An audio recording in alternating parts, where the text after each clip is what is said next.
எல்லாம் ப்ரொமோஷனுக்காக தான். படம் சூப்பர். பின்னாடி கூட பிரிட்லாம் பின்னாடி வருதா?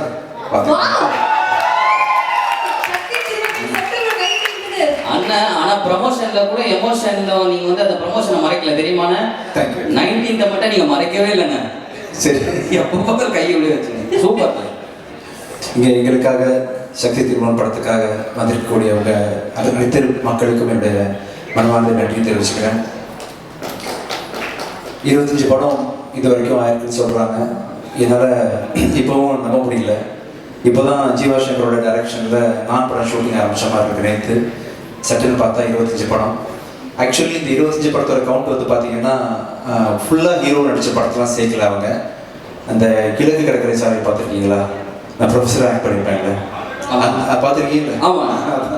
அந்த படம் ஆர்ட் ஸ்டுடியோவில் அப்பியர் பண்ணது, சாந்தன் படத்தில் கெஸ்ட் ரோல் பண்ணது, சின்ன சின்ன படங்களில் நடித்த கெஸ்ட் பர்ஃபார்மன்ஸ்லாம் சேர்த்து 25 கவுண்ட் வந்திருக்கு. ஐ திங்க் நான் வந்து ஒரு 20-19 பண்ணியிருப்பேன்னு நினைக்கிறேன். ஸோ எனிஹோ எல்லா படமும் சேர்த்து 25 படமாக ஆயிடுச்சு. ஆமாம். அது 25வது படம் வந்து உங்கள் படமாக இருக்கணும்னு சொல்லிட்டு நான் கண்டிப்பாக கனவுகளோட நினச்சி பார்க்கல. பிரபு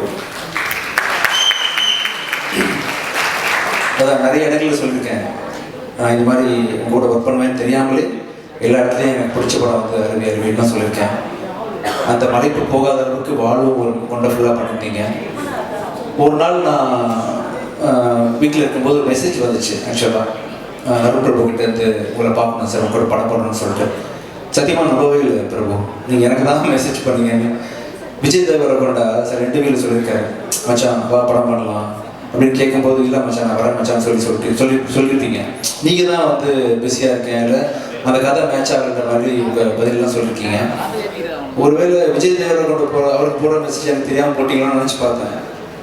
அப்புறம் நீங்கள் நேரில் வந்து பார்க்கும்போது கூட நீங்கள் கதை சொன்ன விதம், பர்சனாலிட்டி எல்லாத்தையுமே வந்து ரொம்ப மனசு தான் பார்த்துட்டு இருந்தேன். நீங்கள் வர்றதுக்கு முன்னாடியே வந்து இந்த படத்தை பண்ணிடணுன்ற முடிவோடு தான் மீட் பண்ணேன். ஃபர்ஸ்ட் ஆஃப் சொல்லும்போது வேறு லெவல் பட்ஜெட். இந்த படத்தில் வந்து நான் வழக்கமாக மீடியம் பட்ஜெட்டில் பண்ணி பழக்கப்பட்டேன்னா வந்து இந்த படத்தை பண்ண முடியுமான்னு என்னால் வந்து நோன்னு சொல்ல முடியாது. வந்து கேட்குறது அருண் பிரபுவாச்சு, சரின்னு ஒத்துக்கிட்டேன். கதை வேறு பயங்கரமாக இருந்துச்சு, ஒரு வழியில் பண்ணி ஆகணும்னு சொல்லிட்டு செகண்ட் ஹாஃப் கேட்டு முடிச்சேன். எனக்கு கதை புரியல. ஏன்னா ஃபுல்லாக அரசியல் பொறுத்த வரைக்கும் பெரிய அறிவுலாம் எனக்கு கிடையாது. சரி ஏதோ அருண் பிரபு தானே சொல்கிறாரு, கண்டிப்பாக அறிவியல் நிறைய அரசியல் பேசியிருப்பாரு, மக்கள் சார்ந்த அரசியல் நிறைய இருக்கும் அவர்கிட்ட அப்படின்னு சொல்லிட்டு நானும் பண்ணிடலாம். பொருள் செலவு ரொம்ப அதிகம், கருத்துக்களும் வேற வேற லெவலில்